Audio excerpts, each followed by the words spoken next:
Because of Winn-Dixie Chapter 17. Well, Linus came home from the war, said Miss Franny, and she went on with her story, and found himself alone. And he sat down on what used to be the front step of his house. And he cried and cried. He cried just like a baby. He missed his mama, and he missed his daddy, and he missed his sisters, and he missed the boy he used to be. When he was finally finished crying, he had the strangest sensation. He felt like he wanted something sweet. He wanted a piece of candy. He hadn't had a piece of candy in years, and it was right then that he made a decision. Yes, ma'am, Linus W. Block figured the world was a sorrowful affair, and that it had enough ugly things in it. And what he was going to do was concentrate on putting something sweet in it. He got up and started walking. He walked all the way to Florida, and the whole time he was walking, he was planning. Planning what? I asked. Well, planning the candy factory. Did he build it? I asked. Of course he did. It's still standing out on Fairville Road. That old building, said Amanda. That big spooky one? It's not spooky, said Miss Franny. It was the birthplace of the family fortune. It was there that my great-grandfather manufactured the litmus lozenge, a candy that was famous the world over. I've never heard of it, said Amanda. Me neither, I said. Well, said Miss Franny, they aren't made anymore. The world, it seems, has lost its appetite for litmus lozenges. But I still happen to have a few. She opened the top drawer of her desk. It was full of candy. She opened the drawer below that. It was full of candy, too.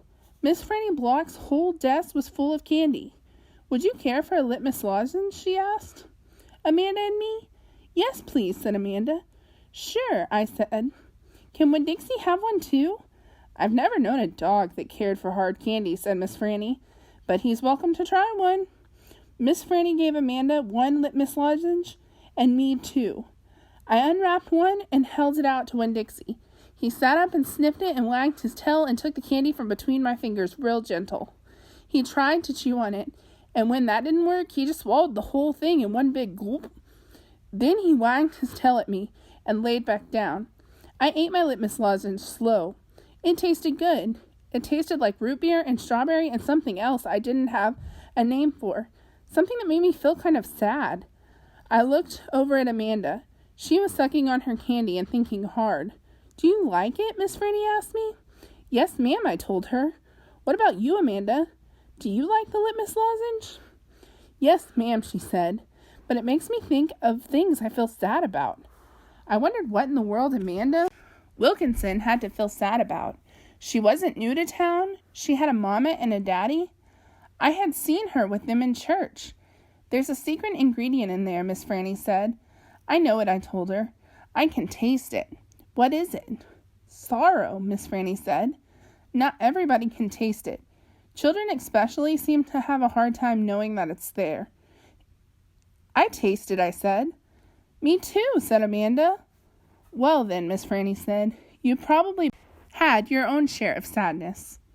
I had to move away from Whately and leave all my friends, I said. That is one sadness I have had, and Dunlap and Stevie Dewberry are always picking on me. That's another sadness. And the biggest one, my biggest sadness, is that Mama left me when I was still small, and I can hardly remember her. I keep hoping I'll get to meet her and tell her some stories. It makes me miss Carson, said Amanda. She sounded like she was going to cry. I have to go. And she got up and almost ran out of Herman W. Block Memorial Library. Who's Carson? I asked Miss Franny. She shook her head. Sorrow, she said. It is a sorrow-filled world. But how do you put that in a piece of candy? I asked her. How do you get that taste in there? That's the secret, she said. That's why Linus made a fortune. He manufactured a piece of candy that tasted sweet and sad at the same time. Can I have a piece to take to my friend Gloria Dump, and another one to take to Otis down at Gertrude's Pets, and one for the preacher, and one for Sweetie Pie, too? You may have as many as you want, said Miss Franny. I stuffed my pockets full of litmus lozenges, and I thanked Miss Franny for her story. I checked out Gone with the Wind, which was a very big book, and I told Winn-Dixie to get up, and the two of us left and went over to Gloria Dump's. I rode past the Dewberry's house. Dunlap and Stevie were playing football in the front yard. I was just getting ready to stick my tongue out at them But then I thought about what Miss Franny said about war being hell, and I thought about what Gloria Dump said about not judging them too hard. And so I just waved instead. They stood and stared at me. But when I was almost all the way past, I saw Dunlap put his hand up in the air and wave back. "Hey," he hollered. "Hey, Opal." I waved harder, and I thought about Amanda Wilkinson and how it was neat that she liked a good story the same as I did. And I wondered again, who was Carson?